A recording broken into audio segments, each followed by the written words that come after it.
twama tubanze twashimye kwa mwaje kandi twongere duhe kaze umushitsi wacu kadukomera amashimana kuba umushikanya amahoro. Turashimira Imana ko dushikanya hana amahoro.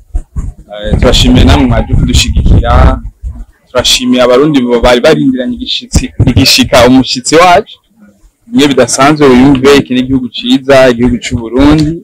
Turababanyi banyu kandi turaryoye kuba muri hano, kandi turazi yuko Imana ko yemeye mukaba muje hano by'ukuri hari ikintu Imana irungitse hano muri kino gihugu biciye mu mukozi wayo. Murakoze cyane. N'ubwa mbere ngeze mu Burundi ndanezerewe cyane. Kindi kinejeje cyane nukubera ko iyi niyo concert ya mbere ngiye gukorera mu Burundi, cyangwa nibwo bwa mbere ngiye kurimba mu Burundi.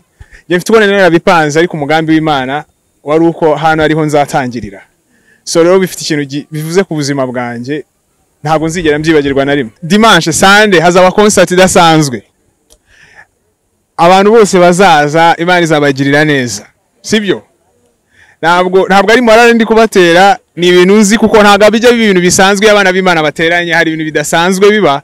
Ariko no kuba njewe nge ndi expectant muri France mboni gute niteze ibintu byinshi cyane Imana igomba gukora kuko ngene narabisengeye umunsi bwa mbere nzaza hano.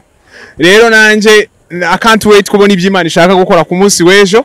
Ikindi abantu bazaryoherwa n'umuziki mwiza kuko nabo baza bawukurikiye. Abantu bari hano bararepese nanjye naje niteguye. Saba dufite umuziki mwiza, saba dufite PEMDO iriteguye n'andi ma surprise menshi cyane. So rero sinibaza ko hari umuntu waburi hano ataragura itike, sinzi nimba bishoboka. Kuko impamvu bamugomba kuza kare, tuba tugomba kubabona kare kugira tumenye uko tubitegura, sibyo? Yego niyo mpamvu. So ejo mwese nago nategereza kubabona, tuzagira ibihe byiza. I promise you tuzagira ibihe byiza cyane. Ikindi naco novuga ni concert ntirasiba, ntizigera isiba.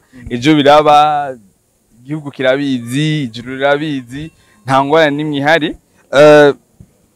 Nejo rero kuri live center isaha 10 zuzuye umuntu azocegwa. Amatika araharuye kandi tuzoyarenza bivanye n'ivyo twavuganye n'abaduhaye ikibanza. Niyo mpamvu umuntu araraguza itike. Make sure yuko ticket yawe iraranye. Twongera dushimira Ashibu company yadushigikiye kugira ngo ibi bintu bishoboke. Edouard n'umugwiza tunga w'umurundi kandi ariko aragerageza gufasha abaririmbyi. Ariko aragerageza gufasha batworonka abandi nka Edouard batanu byo bihetse. Mugabo ikabikora wenyene. Ariko abikora wenyene. Rero n'ukuri turabashimiye. Ni wenyene y'amazi ni wenyene fungus, ni wenyene jidanana n'izindi nyinshi. So niwe turi kumwe, niwe ibinyobwa byo bizoba bihari. Nukuri tumukomera amashini umuntu w'umugabo kabisa. N'umugabo wo kwizega. Yeah. Murakoze cyane.